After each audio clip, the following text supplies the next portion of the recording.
In case you haven't seen my last video on this topic, I'm doing something a little different for video games this year. I'm going to be playing games on a budget. I started the year with only $300 to spend, and that's all I have to work with for the year. As a recap, I've spent money on only two things so far, the first being on a game called Vestaria Saga, the next being the Cuphead DLC for Smash Ultimate. Currently I have $279.25, and I'm proud to say that for the month of February, that total remains unchanged. I didn't spend a penny on anything. But I don't think I'm going to be able to get away with that for much longer. From March onward, heavy hitters are going to be coming in one after another. And now, more than ever, I really need a plan of attack. Of all the games releasing this year, there are three that I really want to play. Ori and the Will of the Wisps comes out next month. Ori and the Blind Forest was one of my favorite games from 2015, and I've been itching to play the sequel. Normally this game would cost around $30, but I'm sure it's going to be available on Xbox Game Pass, so I'll be able to play that game along with many others for only just $1. Final Fantasy VII Remake had a short delay till April, but March is looking like my month of Game Pass, so this might be a blessing in disguise. Final Fantasy VII is one of my favorite games in the series, and I've been amazed by what they've shown about the remake so far. It's somehow completely faithful and yet entirely new at the same time. And just playing an alternate Final Fantasy VII as an action RPG also sounds really cool too. Xenoblade Chronicles Definitive Edition is my final of the high priority titles. The original Xenoblade Chronicles is one of my favorite games of all time, and with the HD remake offering additional content, along with potential reworkings of the story to be more well integrated with the Xenoblade 2 and X, I am once again intrigued to see what they do. Although it's possible that the game might be getting a special edition, and depending on how enticing it is, I might want to cave. So that's about a $100 purchase. And I know that the meme around special editions is that they're a waste of money, but depending on what's offered, I might really enjoy it. I had the special edition for Xenoblade 2, and it would feel incomplete on the shelf without Xenoblade 1 to stand beside it. So factoring all of that, my expected budget is going to be somewhere hovering around $160. Or even $120 if I do decide to get a special edition. That's only two more games at full price, not counting smaller titles that I may want to pick up on a whim. There's plenty of games coming out that I would like to play, but not enough that I couldn't wait for a sale, or worst case scenario, until next year. Regardless, it's actually not the games that are going to release this year that I'm worried about. It's the games that we don't know are releasing this year. E3 is still a long ways away, and there's bound to be at least one game revealed there that I may want to get my hands on. It could be anything too, and that's what worries me the most. There's also the matter of an early year Nintendo Direct that has yet to be solved. Now, I'm not going ballistic as other people over the lack of news, and as far as I'm concerned, Directs have happened in March, so that could be when the next one was scheduled. But there are two big X factors that, if revealed, have an automatic reservation on my rest of the budget. Those being a new Fire Emblem game and a new Zelda game. Now, I don't expect a sequel to Three Houses, or even a mainline entry anytime soon, but there is a strong possibility that a remake of a previous game may be coming soon. And since Fire Emblem is naturally my favorite video game series, I want to stay as up to date as I can on any new content I can get. Whether it's a remake of one of my least favorite games in the series, or an update to one of my favorite titles. I'll gladly play the crap out of whatever comes by. Now, the next Zelda is definitely a bit more contested.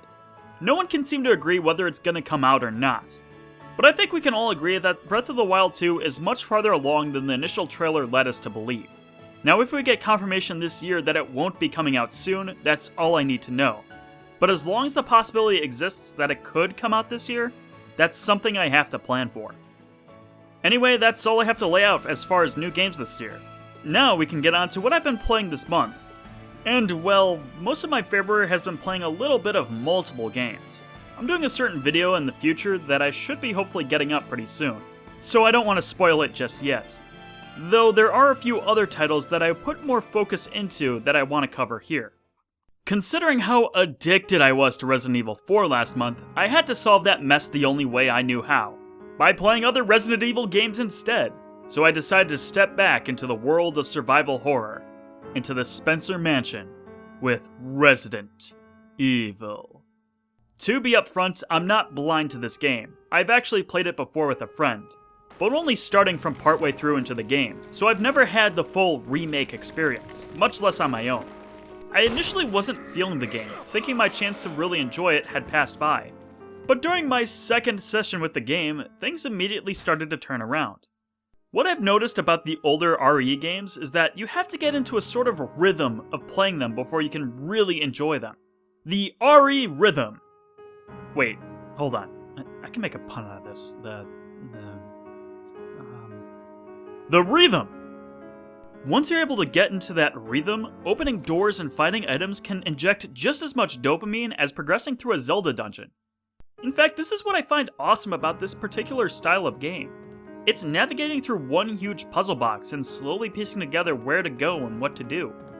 What's surprising to me is that despite having played the game before, some of the scares did not lose their impact on me. In fact, there were others that I never even encountered before, or was too distracted by to notice last time. The atmosphere of the game is on point. As a hardcore gamer, I can tell that the backgrounds are just layered pictures superimposed on an environment, but it's so well crafted that you just stop noticing after a while. And stylistically, it was definitely the best choice for this game. I could not imagine if the environments were fully rendered. There's just no way it could be this detailed. I did not end up finishing the game again, I just put it down after a while when I got well past the point where my friend's file started. But it was an experience I was happy to revisit. I still prefer the more action focus of RE4, but I acknowledge the merit that this little title has present. Well, the remake at least. One game I did not expect to replay though was a certain Fire Emblem spin-off, Fire Emblem Warriors on Switch. The only reason I started to play this game again is because I'm thinking about doing a Fire Emblem Warriors related video. And even if I don't, there's at least some recycling of the footage I can do for the Fire Emblem Three Houses retrospective that I'm doing in a couple of months. So either way, it wasn't a wasted effort. But what was only meant for me to gather footage from a few chapters turned out to be a much more involved playthrough all the way to the end of the game. Now, I'm not intensely familiar with Musou games, but this one was certainly a lot of fun.